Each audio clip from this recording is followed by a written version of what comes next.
வஸ்ஸலாத்து வஸ்ஸலாமு அலா ரசூலில்லாஹ் நபியினா முஹம்மதின் வ ஆலிஹி வ ஸஹ்பிஹி அஜ்மஈன் அம்மா பஅத். அன்பான சகோதரர்களே, இறை அருளால் இந்த மாலை நேரத்தில் ஜம்இய்யத்து அஹ்லில் குர்ஆன் வல் ஹதீஸ் ஜமாத்தின் சார்பாக இந்த தெருமுனை பிரச்சாரத்திலே உங்களை சந்திப்பதிலே பெரும் மகிழ்ச்சி அடைகின்றோம். நமது ஜமாத்தின் சார்பாக அவ்வப்பொழுது இந்த பகுதியில இறை உபதேசங்களை செய்வதற்காக நாம் என்ன செய்யறோம்னா, அடிக்கடி உங்களை சந்திக்கிறோம். உங்கள்கிட்ட பல விஷயங்களை பரிமாறிக்கொள்கின்றோம். நீங்கள் எல்லாம் வியாபாரிகளாக இருக்கிறீங்க. பல நேரங்களில் உங்களால் அதிகமான நேரங்களை இறை உபதேசங்களை கேட்பதற்காக செலவிட முடியாது. அதனால் நீங்கள் இருக்கக்கூடிய பகுதியிலேயே உங்களுக்கும் உங்களிடத்தில் வியாபாரம் செய்யக்கூடிய மக்களுக்கும் ஒரு அழகான ஒரு சிறிய உபதேசத்தை செய்ய வேண்டும் என்ற ஒரு நல்ல எண்ணத்திலே நாம் இங்கே வந்திருக்கின்றோம். அன்பானவர்களே, நமது ஜமாத்தின் சார்பாக ஒரு மாத காலம் ஒரு தொடர் பிரச்சாரத்தை நாம் மேற்கொள்ள இருக்கிறோம். இந்த தொடர் பிரச்சாரத்தினுடைய தலைப்பு என்ன அப்படின்னா, சமூகத்தின் தீமை, போதையும் பாலியல் வன்முறையும் அப்படிங்கிற தலைப்பின் கீழாக நாம் தொடராக தமிழகம் முழுக்க பிரச்சாரத்தை மேற்கொண்டு வருகின்றோம். இன்றைக்கு நம்முடைய நாட்டினுடைய மிகப்பெரிய கேடாக, தீமையாக இருப்பது என்னவென்று பார்த்தோம் என்று சொன்னால் போதைதான். போதை பழக்கத்திற்கு ஆளாதவர்கள் யாருமே இல்லை என்று சொல்லக்கூடிய அளவிற்கு இளைஞர்கள் முதல் பெரியவர்கள் வரை இந்த போதை பழக்கத்திற்கு அடிமையாக கிடக்கக்கூடிய ஒரு சூழலை பார்த்துக் கொண்டிருக்கிறோம். மது என்பது தீமைகளின் தாய் அப்படிங்கறத தெரிந்தே என்ன செய்யறோம் அப்படின்னா, அந்த தீமைகளுக்கு துணை போகக்கூடியவர்களாக இருப்பதுதான் மிகவும் கவலைக்குள்ளாக ஒன்றாக இருக்கின்றது. ஒரு மதுவால் ஏற்படக்கூடிய விளைவுகள் என்ன அப்படிங்கறத இன்றைக்கு யாருமே யோசிக்கிறது இல்லை. சிறுவர்கள் முதல் பெரியவர்கள் வரை என்ன செய்யறாங்க அப்படின்னா, இந்த தீமையினால் பாதிக்கப்பட்டிருக்கிறாங்க. இன்றைக்கு பள்ளிக்கூடங்களிலே, கல்லூரிகளிலே, அலுவலகங்களிலே இந்த போதை வஸ்துக்கள் சர்வ சாதாரணமாக பரிமாறப்படக்கூடிய ஒரு நிலையை பார்க்கிறோம். பள்ளிக்கூட மாணவர்கள் வரைக்கும் என்ன செய்யறாங்க அப்படின்னா, போதை பழக்கத்திற்கு அடிமையாக கிடக்கக்கூடிய ஒரு நிலையை பார்க்கிறோம். பெற்றோர்கள் கவலை கொள்றாங்க, நம்முடைய பிள்ளைகள் இப்படிப்பட்ட ஒரு தீமைக்கு ஆளாகிவிட்டார்களே அப்படிங்கிற ஒரு கவலை என்ன செய்யுது அப்படின்னா பெற்றோர்களுக்கு மத்தியில் இன்றைக்கு அதிகமாக இருக்குது. பள்ளிக்கூடத்திற்கு செல்லக்கூடிய ஒரு மாணவனோ அல்லது மாணவியோ, கல்லூரிக்கு செல்லக்கூடிய மாணவனோ மாணவியோ நல்ல ஒரு ஒழுக்கத்தோடு படித்து முடித்து விட்டு வருவார்கள் அப்படிங்கிறதுக்கான எந்த விதமான உத்தரவாதம் இல்லாத ஒரு நிலை இன்றைக்கு சமூகத்தில் ஏற்பட்டிருக்குது.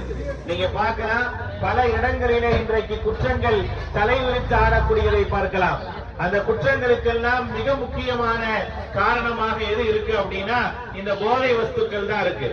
போதை அப்படிங்கிற இந்த பொருள் இருக்கு, அது எந்த வடிவத்தில் வந்தாலும் சரி, அது பவுடராக வந்தாலும் சரி, மாத்திரையாக வந்தாலும் சரி, இன்ஜெக்ஷனாக வந்தாலும் சரி, சாராயமாக வந்தாலும் சரி, எது வந்தாலும் அது மனிதனுக்கு தீங்கிழைக்கக்கூடியதுதான். இதை தடுப்பது என்பது ஒவ்வொரு குடிமகனுடைய கட்டாய கடமை. மனிதனாக நம்ம பிறந்திருக்கிறோம் அப்படின்னா நாம் அனைவரும் செய்ய வேண்டிய மிக முக்கியமான காரியம் என்ன அப்படின்னா, குற்றங்களை தடுப்பதற்கு நாம் உதவி செய்ய வேண்டும். நாமே என்ன செய்யக்கூடாது, குற்றங்களுக்கு ஆளாகிவிடக் கூடாது. இன்றைக்கு ஒரு மனிதன் தன்னுடைய பொருளாதார தேடலுக்காக என்ன செய்யறான் அப்படின்னா, மாடு மாதிரி உழைக்கிறான். கிட்டத்தட்ட 12 மணி நேரம் 13 மணி நேரம் உழைக்கிறான். உழைத்து விட்டு அவனுடைய பொருளாதாரத்தை எங்க அதிகமாக அடிக்கிறான் அப்படின்னா, சாராய கடையில போய் அடைக்கிறான். இன்றைக்கு அதை பார்க்கிறோம். டாஸ்மார்க்குகளில் தான் அதிகமான மக்களுடைய கூட்டம் இருக்குது. அதிகமான மக்கள் எங்க இருக்கிறாங்க அப்படின்னா, டாஸ்மார்க்ல போய் இருக்கிறாங்க. பெரியவர்கள் டாஸ்மார்க்கு போறாங்க. சிறு பிள்ளைகளாக இருந்தால், கல்லூரியில் படிக்கக்கூடியவர்களாக இருந்தால், தாய் தந்தையர்களிட்ட பாக்கெட் மணி வாங்கிட்டு நேரா அதை எதுக்கு பயன்படுத்துறாங்கன்னா, போதைப் பொருளுக்காக பயன்படுத்துறாங்க. கல்லூரிகள்ல மாணவர்களுக்கு மத்தியில் மிகப்பெரிய சண்டை சச்சரவுகள்லாம் நடக்குது. என்ன காரணம், எதுக்காக அவர்கள் மோதிக்கொள்கின்றார்கள் என்றால், இந்த போதை வஸ்துக்காக அல்லது அந்த போதைப் பொருளுக்கு அடிமையாகியதின் காரணமாக, அல்லது போதைப் பொருளுக்கு எவர் அடிமையாக இருக்கிறாரோ அவரை அடையாளம் காட்டியதற்காக மிகப்பெரிய சண்டைகள் எல்லாம் நடக்கக்கூடிய ஒரு அவலங்களை பார்த்துக் கொண்டிருக்கிறோம். இதையெல்லாம் தடுப்பது என்பது கட்டாய கடமையாக இருக்குது. இது ஏதோ யாரோ ஒருவர் தடுப்பதல்ல. நாம் எல்லோருமே சேர்ந்து இந்த தீமையை தடுப்பதற்கான ஒரு கட்டாயத்தில் இருக்கிறோம், கடமையில் இருக்கிறோம். இஸ்லாம் இதை கொள்கையாகவே சொல்லி காட்டுகின்றது. இஸ்லாம் ஒரு மனிதன் வெற்றி பெற வேண்டும் என்று சொன்னால் அவன் என்ன செய்யணும் அப்படின்னா, மது, போதை, அதே போன்று சூதாட்டம், இது போன்ற விஷயங்களை விட்டெல்லாம் விலகி இருக்க வேண்டும் அப்படிங்கிறத கட்டளையாகவே கட்டாயமாகவே சொல்லி காட்டுகின்றது. திருமறை குர்ஆனிலே இறைவன் சொல்கின்றான், யா அய்யுஹல்லதீன ஆமனூ இன்னமல் ஹம்ரு வல் மைசிரு வல் அன்சாபு வல் அஸ்லாமு ரிஜ்சும் மின் அமலி ஷைத்தான். நம்பிக்கையாளர்களே, நன்றாக தெரிந்து கொள்ளுங்கள், போதையும் சூதாட்டம் எப்படிப்பட்டது என்று சொன்னால் ரிஜ்சும் மின் அமலி ஷைத்தான், ஷைத்தானுடைய செயல்கள் என்று சொல்லி காட்டுகின்றது. ஷைத்தானுடைய செயலாக போதையை பற்றி சொல்லி காட்டுகின்றது. இன்றைக்கு மதுவும் சூதும் தலைவிரித்தாடக்கூடிய எத்தனையோ இடங்களை பார்க்கலாம். அரசாங்கம் மதுபானங்களை நடத்துகின்றது, மதுபான கூடங்களை நடத்துகின்றது, எத்தனையோ சூதாட்ட கூடங்கள் இருக்கின்றது. இதனால் எவ்வளவு பெரிய விளைவுகள் இந்த சமூகத்தில் ஏற்படுவது இல்லை அப்படிங்கிறத நாம் உணர்றதே கிடையாது. மது நாட்டுக்கும் வீட்டுக்கும் கேடு என்று ஒரு விளம்பரம் செய்து விட்டால் மக்கள் திரிந்து விடுவார்கள் அப்படிங்கிற எண்ணம் இருந்தது என்று சொன்னால் கண்டிப்பாக அதை மாற்றவே முடியாது. மது நாட்டுக்கு வீட்டுக்கும் கேடு என்று சொல்லிக் கொண்டு மதுவை விற்றால் எப்படி போதையிலிருந்து சமூகத்தை காப்பாற்ற முடியும்? சிகரெட் குடிக்கிறவங்கள்ட்ட போய் சிகரெட் உடல் நலத்திற்கு கேடு என்று சொல்லி சிகரெட் அட்டைகளை போட்டுக் கொண்டு அதை விற்றால் மட்டும் அது சரியாகி விடுவா என்றால் கண்டிப்பாக சரியாகாது.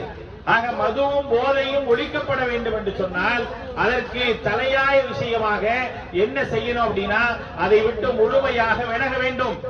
இஸ்லாம் அதை அடிப்படை கொள்கையாக சொல்லி காட்டுது. ஒருவர் இறைவனை ஏற்றுக்கொண்டவராக இருந்தால், இறைவன் தான் வணக்கத்திற்குரியவன் என்ற அடிப்படையில நம்பிக்கை கொள்வோராக இருந்தால் அவர் எப்பொழுது வெற்றி பெறுவார் அப்படிங்கறத சொல்லும் போது, நீங்கள் அதை விட்டு விட்டால் மட்டுமே உங்களால் வெற்றி பெற முடியும். விட்டால் மட்டும்தான் ஈரேற்றம். ஏன்னா இந்த போதையால் நம்முடைய பொருளாதாரங்கள் அழிகின்றன. அது மட்டுமல்ல, நம்முடைய அறிவுகள் மழுங்கி போகின்றன, நம்முடைய குடும்பங்கள் சீரழிகின்றன. இது போன்ற ஏராளமான அவலங்களை என்ன செய்யறோம் அப்படின்னா இன்றைக்கு நாம் கண்கூடாக பார்க்கிறோம். ஆனா அதையெல்லாம் பார்த்துட்டு நாம் அப்படியே கடந்து போயிட்டோம் அப்படின்னா நீங்களும் நானும் குற்றவாளி, நான் தப்பு செய்யலையே, நான் அந்த போதை வஸ்துக்களை பயன்படுத்தலையே, யாரோ ஒருத்தர் செய்யறது தானே அப்படின்னு நம்ம என்ன செய்ய முடியாது, இருந்துட முடியாது. ஒவ்வொருவருக்கும் கடமை என்ன? ஒரு மனிதனாக ஒருவனுக்கு இருக்கக்கூடிய கடமை என்னவென்றால், தீமையை கண்டால் தடுப்பது அவனுடைய கடமை. தீமையை கண்டும் காணாமல் சென்றோம் என்று சொன்னால் அந்த தீமை எங்கோ நடக்கக்கூடிய தீமை நாளை நம்முடைய வீடுகளிலே வந்துவிடும் என்பதை நாம் கண்டிப்பாக தெரிந்து கொள்ள வேண்டும். அதனால்தான் இதனுடைய தீமைகளுடைய மொத்த தாயாக இருக்கக்கூடிய மதுவையும் போதையையும் என்ன செய்யுது அப்படின்னா இஸ்லாம் தடுக்குது. எப்படி சொல்லுது அப்படின்னா, மது தீமைகளின் தாய் அப்படிங்குது. மது என்பது தீமைகளின் தாய். எவைகளெல்லாம் போதை ஏற்படுத்துகின்றனவோ குல்லு முஸ்கிரின் ஹராமுன், போதை ஏற்படுத்தக்கூடிய ஒவ்வொன்றும் தடை செய்யப்பட வேண்டிய ஒன்று. அதை நீங்கள் பயன்படுத்தக்கூடாது, அது முழுமையாக தடை செய்யப்பட வேண்டும் அப்படிங்கிறத மிக தெளிவாக சொல்லி காட்டுகின்றது. போதை என்றைக்கு நாம் தடை செய்கின்றோமோ அப்பொழுதுதான் சமூகத்தில் ஈடேற்றம் ஏற்படும். பொருளாதார நிலைகள், ஒரு மனிதனுடைய பொருளாதார நிலை சரியாக இருக்கும். ஒரு மனிதனுடைய பொருளாதார நிலை இன்றைக்கு மிகவும் மோசமாக இருப்பதற்கான காரணம் என்னவென்று சொன்னால், 140% மக்கள் என்ன செய்யறாங்க அப்படின்னா இந்த போதை வஸ்துகளுக்கு அடிமையானவர்களாக இருக்கிறாங்க. சிறார்கள் முதல் பெரியவர்கள் வரை அடிமையாக இருக்கிறாங்க. அதனால் என்ன ஏற்படுகின்றது என்று சொன்னால் ஒரு நல்ல இரக்கமான சூழ்நிலை எல்லாம் வராது. மாறாக என்ன ஏற்படும், மனிதர்களுக்கு மத்தியில பகைமைகளும் குரோதங்களும் தான் ஏற்படுகின்றன. நல்லா யோசிச்சு பாருங்க, இந்த போதை வஸ்துவை ஒரு மனுஷன் பயன்படுத்துறானா அவனுடைய அறிவு முழுக்க முழுக்க மங்கி போய் விடுகின்றது. முழுக்க முழுக்க அவனுடைய அறிவு மங்கி போய் விடுகின்றது. அவன் என்ன செய்யறான் அப்படிங்கிறது அவனுக்கே தெரியாத ஒரு நிலைக்கு தள்ளப்படுறான். இப்படி எல்லாம் இருந்தும் என்ன செய்யறாங்க அப்படின்னா அதை பயன்படுத்துறாங்க. இன்றைக்கு எவைகள் எல்லாம் சமூக ஊடகங்களாக மக்கள் பார்க்கக்கூடிய காட்சி பொருளாக எவைகள் எல்லாம் இருக்குதோ அதில் எல்லாத்தையும் என்ன செய்யறாங்கன்னா போதையை பயன்படுத்துவது வந்து ஒரு ஹீரோயிசமாக காட்டப்படுது. அந்த ஹீரோயிசமாக காட்டப்படுவதன் காரணமாகத்தான் நிறைய இளைஞர்கள் என்ன செய்யறாங்க, அதில் அடிமையாகி போவதை பார்க்கிறோம். யாரையெல்லாம் அவர்கள் தங்களுடைய முன்மாதிரியாக நினைக்கிறாங்களோ, ஹீரோக்களாக நினைக்கிறார்களோ, அவர்கள் ஹீரோயிசம் செய்வதற்காக என்ன செய்யறாங்க அப்படின்னா போதையை பயன்படுத்துறாங்க, மதுவை பயன்படுத்துறாங்க, சிகரெட்டை பயன்படுத்துறாங்க. இதெல்லாம் அவர்களுடைய ஹீரோயிசத்திற்கான அடையாளமாக பார்க்கிறாங்க. இப்படி ஒருவர் இருந்தார் என்று சொன்னால் அவரை பின்பற்றக்கூடியவர் என்ன செய்வாரு, அவரை பார்க்கிறவர் என்ன செய்வாரு, அதே நிலையைத்தான் அவரும் பின்பற்றுவார். எங்கெல்லாம் இன்றைக்கு ஊடக வாயிலாக, பவர்ஃபுல் மீடியா வாயிலாக இப்படிப்பட்ட சீர்கெட்ட விஷயங்கள் இருக்குதோ அங்கெல்லாம் இந்த சீர்கெட்ட விஷயத்தை என்ன செய்யணும், முதலாவது ஒழிக்க வேண்டும். அப்படிப்பட்ட இடங்களிலே இதை முழுமையாக தவிர்க்க வேண்டும். ஒரு சினிமாவை எடுத்துக்கிட்டீங்க அப்படின்னா சினிமாவில் காட்டப்படக்கூடிய பெரும்பாலான காட்சிகளை நீங்க பார்க்கலாம், அதில் பெரும்பாலானவர்கள் போதையை பயன்படுத்துவார்கள். ஆனா அந்த சினிமாவினுடைய டைட்டில் கார்டுக்கு முன்னால மது மிகப்பெரிய தீமை அப்படின்னு சொன்னா போதுமானதா? கண்டிப்பாக இல்ல. அல்லது படம் ஓடிக்கொண்டிருக்கும் பொழுது ஒருவர் சிகரெட் பிடிக்கிறார் அப்படின்னா சிகரெட் உடல் நலத்திற்கு கேடு அப்படின்னா மக்களை பாதுகாத்துற முடியுமானா? கண்டிப்பாக முடியாது. மாறாக என்ன செய்யணும், அது ஒழிக்கப்பட வேண்டும், கட்டாயமாக ஒழிக்கப்பட வேண்டும். என்றைக்கு அது ஒழிக்கப்படுதோ இறைவன் சொல்றான் அது ஒழிக்கப்பட்டால் மட்டும்தான் என்ன செய்ய முடியும், நீங்கள் ஈரேற்றம் பெற முடியும் அப்படிங்கறத திருமறை குர்ஆன் சொல்லி காட்டுகின்றது. மாறாக அடுத்து இறைவன் சொல்றான் அதனால் ஏற்படக்கூடிய விளைவுகள் என்ன தெரியுமா? இந்த மதுவால் போதையால் ஏற்படக்கூடிய விளைவுகளை யோசிச்சு பாத்தீங்கன்னா இன்னமா யுரீது ஷைத்தானு அய்யூகிஅ பைனகுல் அதாவா, உங்களுக்கு மத்தியில வெறுப்பையும் குரோதத்தையும் ஏற்படுத்துறான். பைனகுல் அதாவத வல் பகதா, வெறுப்பும் குரோதமும் என்ன செய்யுது அப்படின்னா ஏற்படுது அப்படிங்கறத பார்க்கிறோம். இது எந்த அளவிற்கு வெறுப்பினுடைய உச்சத்திற்கு கொண்டு போகுது தெரியுமா? இந்த போதை இருக்கு, இந்த போதையினுடைய உச்சம் என்ன தெரியுமாங்க? ரொம்ப கவலைக்குரிய விஷயத்தை பார்க்கலாம். சமீபத்தில் ஒரு சில நாட்களுக்கு முன்னால், ஒரு 25 நாட்களுக்கு முன்னால் ஒரு 4 வயது சிறுமி பாலியல் வன்புணர்வுக்கு ஆளாகி கொல்லப்படுகின்றார். அவள் எப்படி, அவரை யார் அந்த பாலியல் துன்புறுத்தலுக்கு ஆளாக்குறது அப்படின்னா அவளுடைய அருகாமையில் இருக்கக்கூடிய அந்த குழந்தையினுடைய, அந்த சிறுமியினுடைய வீட்டிற்கு அருகாமையில் இருக்கக்கூடிய ஒருவர், தந்தை வயதுள்ள தாத்தா வயதுள்ள ஒருவர் என்ன செய்யறார் அப்படின்னா அந்த சிறுமியை கொடுமைப்படுத்தி பாலியல் வன்முறைக்கு உள்ளாக்கி என்ன செய்யறாருன்னா கொலை செய்கின்றார். தன்னுடைய வீட்டிலேயே அந்த மாதிரியான ஒரு பிள்ளை இருக்குமே, தன்னுடைய மகளுடைய வயதாயிற்று, தன்னுடைய அண்ணன் மகளுடைய வயதாயிற்று, தன்னுடைய சகோதரனுடைய வயதுடைய மகளாயிற்று, தன்னுடைய பேத்தியுடைய வயசாயிற்று, அப்படி எல்லாம் பார்க்கல. ஏன் அப்படி பார்க்கல அப்படின்னு கேட்டீங்கன்னா அவருக்கு இருக்கக்கூடிய அந்த போதையில என்ன தெரியுது அப்படின்னா முன்னால இருப்பது ஒரு போக பொருளாக அந்த குழந்தை தெரிந்ததின் காரணமாக அந்த குழந்தையை கற்பழித்து கொன்று நாசமாக்கி விட்டு போயிட்டாங்க. இது இன்னைக்கு ஆரம்பிச்சிருக்கா, இன்றைக்கு நேற்று ஆரம்பிச்சுட்டா அப்படின்னா இல்ல, காலம் காலமாக இது நடக்கிறத பார்த்துக்கிட்டே இருக்கும். இந்த அரசாங்கம் தான் நடக்குது, போன அரசாங்கம் தான் நடக்குது, அதுக்கு முன்னாலே நடக்குது. ஆட்சிகள் மாறினாலும் காட்சிகள் மாறுவதில்லை அப்படிங்கிறது போல ஏராளமான குற்றங்களை நடப்பதை பார்க்கிறோம். குற்றங்களை தடுப்பதற்கு அரசாங்கமும் விதவிதமான முயற்சிகளை செய்து, அப்படி செய்தும் ஏன் அது தடுக்கப்படவில்லை என்று சொன்னால், இந்த குற்றங்கள் ஏன் திரும்ப திரும்ப நடந்து கொண்டிருக்கு அப்படின்னா நாம் முதலாவது விளங்கிக் கொள்ள வேண்டும். இந்த குற்றத்திற்கான காரணம் என்னவென்றால், எந்த குற்றம் எதனால் நடைபெறுகின்றதோ அந்த பொருட்கள் முழுமையாக தடுக்கப்பட்டால் மட்டுமே இந்த குற்றங்களை ஒழிக்க முடியும். அது தடுக்கப்பட்டிருக்கானா? கண்டிப்பாக இல்ல. ஒரு மதுக்கடையை தொலைந்து வைத்துவிட்டு மக்கள் மத்தியில தீமைகளை அகற்ற முடியுமா என்றால் கண்டிப்பாக அகற்ற முடியாது. போதைப் பொருளுடைய பயன்பாடுகள் எல்லா இடங்களிலும் இருக்க அந்த போதைப் பொருள் வைத்துக் கொண்டு தீமையை தடுக்க முடியுமா என்றால் கண்டிப்பாக தடுக்க முடியாது. இரண்டாவதாக, குற்றம் எவர்கள் செய்கின்றார்களோ அவர்கள் மீது கருணை காட்டுவதன் காரணமாகத்தான் குற்றங்கள் தொடர்ந்து கொண்டே இருக்கின்றது.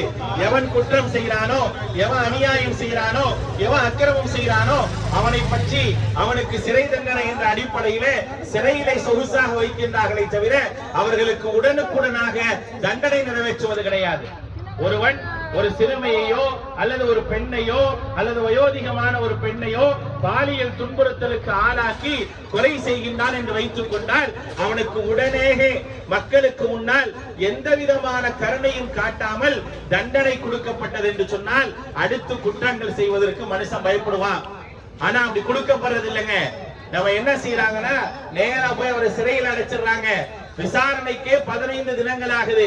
15 தினங்களுக்கு பிறகு விசாரணை நடத்தப்படுகின்றது.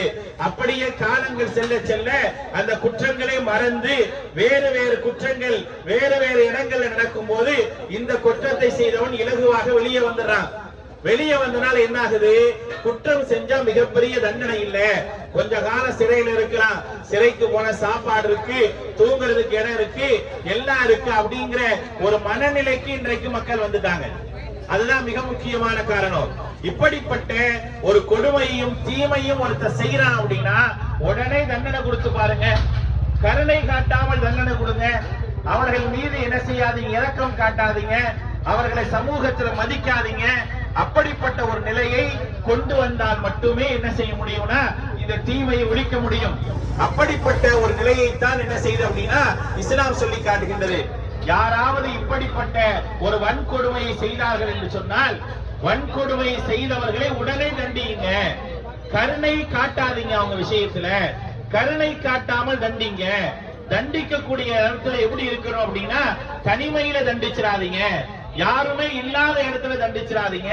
நீங்க தண்டிப்பதாக இருந்தால் மக்களுக்கு முன்னால் வச்சு தண்டனை கொடுங்க. ஒருத்தர் என்ன செய்யறான் அப்படின்னா ஒரு குழந்தைய பாலியல் வன்புறுத்தல் மூலமாக கொலை செய்து விடுகின்றான், அல்லது ஒரு பெண்ணை கொலை செய்து விடுகின்றான் என்றால் அவனுக்கு மக்களுக்கு முன்னால் எல்லா மக்களையும் சாட்சியாக வைத்து அவனுக்கு மரண தண்டனை கொடுக்கப்பட்டது என்று சொன்னால், அவனுக்கு மரண தண்டனை கொடுக்கப்பட்டது என்றால் பார்ப்பவர்கள் எல்லோரும் அச்சப்படுவார்கள். உடனுக்குடனாக தண்டனை கிடைக்குது.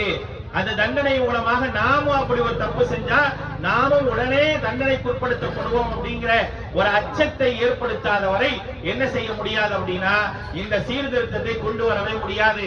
அதைத்தான் 1400 ஆண்டுகளுக்கு முன்னால் இஸ்லாம் சட்டமாக இயற்றியது. ஒருவன் போதையை பயன்படுத்துகின்றானா அவன் சமூகத்திலிருந்து ஒதுக்கப்படுவான். போதையை பயன்படுத்துவோன் வெற்றி பெற மாட்டான். போதையை பயன்படுத்தி சமூகத்துக்கு துன்புறுத்தல் கொடுக்கிறானா அவன் 40 80 கசையடை வரைக்கும் கொடுக்கப்படுவான். அதை மீறி அவன் என்ன செய்யறான், ஏதாவது மானக்கேடான விபச்சாரங்களை புரிகின்றான் என்று சொன்னால், பெண்களை பாலியல் வன்முறைக்கு உட்படுத்துகின்றான் என்று சொன்னால், பாலியல் சீண்டல்களில் ஈடுபடுறான் அப்படின்னா உடனே மக்களுக்கு முன்னால் எல்லா மனிதர்களுக்கு முன்னால் அரசாங்கம் தண்டனை கொடுக்கும், 100 கசையடை கொடுக்கும். வாலிபனாக இருந்தால், இளைஞனாக இருந்தால், திருமணம் முடிக்காதவனாக இருந்தால் அவன் குற்றம் செய்தால் 100 கசையடி கொடுக்கப்படும். அதே நேரத்தில் திருமணம் முடித்தவன் இது போன்ற தவறு செய்திருந்தால் அவனை கல்லால் அடித்துக் கொள்ள வேண்டும் என்று சொல்லுது. அப்படி செய்யும் போது எல்லாத்தையும் சாட்சியாக்கி வைக்கணும், அவங்க மேல கருணை காட்டக்கூடாது. அந்த அடிப்படையில் மட்டுமே நாம் ஒரு குற்றத்திற்கு தண்டனை கொடுத்தோம் என்று சொன்னால் கண்டிப்பாக என்ன செய்யும், இன்றைக்கு இந்த சமூகத்தில் மிகப்பெரிய தீமைகளாக இருக்கக்கூடிய இந்த போதையும் பாலியல் சீண்டலும் கண்டிப்பாக ஒழிக்கப்படும் என்பதை கவனத்தில் கொள்ள வேண்டும். அதற்காக நாம் எடுக்க வேண்டிய, அரசாங்கம் எடுக்க வேண்டிய மிகப்பெரிய ஒரு முயற்சி என்ன அப்படின்னா, வருமானம் வருகின்றது என்பதற்காக மதுக்களை நாம் அனுமதிக்க முடியாது. மதுக்களை முழுமையாக ஒழித்து அப்படி யார் அதை பயன்படுத்துகின்றார்களோ அவர்களை தண்டனைக்குரியவர்களாக ஆக்கி, அதே போல அறிவு மணிக்கு போய் வீணான குற்றங்களையும் அநியாயங்களையும் பெண்களுக்கு தொந்தரவு தருபவர்களையும் எல்லாருக்கும் முன்னாலும் கசையடையும், அதே போல் பெரும்படியும், அதே போல் மரண தண்டனை கொடுக்கப்பட்டது என்று சொன்னால், நேரத்தை காலத்தை தாழ்த்தாமல் கொடுக்கப்பட்டது என்று சொன்னால் மனிதர்கள் தீமையில் இருந்து வெளியேறுவார்கள். அப்படிப்பட்ட தீமையை பற்றியான ஒரு விழிப்புணர்வை நாம் என்ன செய்யணும் அப்படின்னா ஏற்படுத்த கடமைப்பட்டிருக்கிறோம். அந்த அடிப்படையில தான் நமது ஜம்மியத் அஹ்லுல் குர்ஆன் வல் ஹதீஸ் என்று சொல்லப்படக்கூடிய இந்த ஜமாத் 1 மாத காலம் இந்த பிரச்சாரத்தை மேற்கொள்ள இருக்கின்றது. இந்த பிரச்சாரத்தில் எல்லாரும் பங்கெடுங்க. சமூக தீமை, போதையும் பாலியல் வன்முறையும் விழிப்போம் காப்போம் என்ற தலைப்பின் கீழாக இந்த பிரச்சாரத்தை மேற்கொள்கின்றோம். இந்த பிரச்சாரத்தில் எல்லோரும் பங்கெடுக்கணும், சொன்ன செய்தியை கேட்கணும், செய்தியை மக்கள்கிட்ட போய் சேருங்க. நாம் ஒவ்வொருவரும் ஒரு தீமையை பற்றி அதிகமாக பேசினாலே, அதிகமாக மக்கள் மத்தியில அதை பற்றி பேசி அதற்கான விழிப்புணர்வை தனி மனிதனாக இருக்கக்கூடிய ஒவ்வொருவரும் ஏற்படுத்தணும். ஏதோ அரசாங்கம் செய்து நீதிமன்றம் செய்து அப்படின்னு இல்லாம நாம் ஒவ்வொருவரும் என்றைக்கு இதை பேசுபொருளாக ஆக்கி இதை நம்முடைய கையில எடுக்கிறோமோ அப்பதான் இந்த தீமையை செய்பவர்களுக்கு ஒரு அச்சமும் ஒரு பயமும் ஏற்படும். அதன் மூலமாக என்ன செய்வாங்க அப்படின்னா அதிலிருந்து அவர்கள் விலகுவார்கள் அல்லது விலக்கப்படுவார்கள். அப்படிப்பட்ட அந்த முயற்சியை நாம் ஒவ்வொருவரும் எடுக்க வேண்டும். எல்லாம் வல்ல இறைவன் அதற்கு அருள் புரிவானாக. வஸ்ஸலாமு அலைக்கும் வரஹ்மத்துல்லாஹி வபரகாத்துஹு.